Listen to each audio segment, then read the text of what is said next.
Malaysia থেকে আসলাম মোটামুটি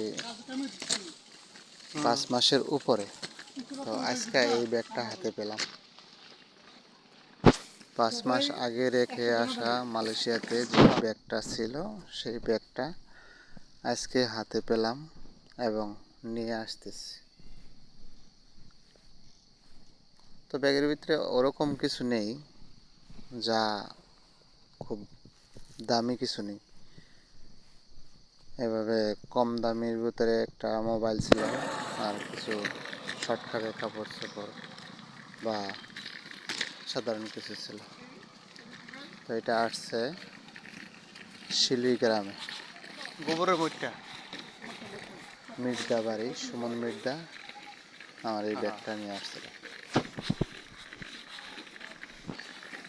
আমি তার বাড়ি থেকে এটা নিয়ে আসছিলাম।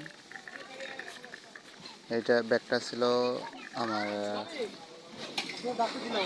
বাগনা তালেবের কাছে।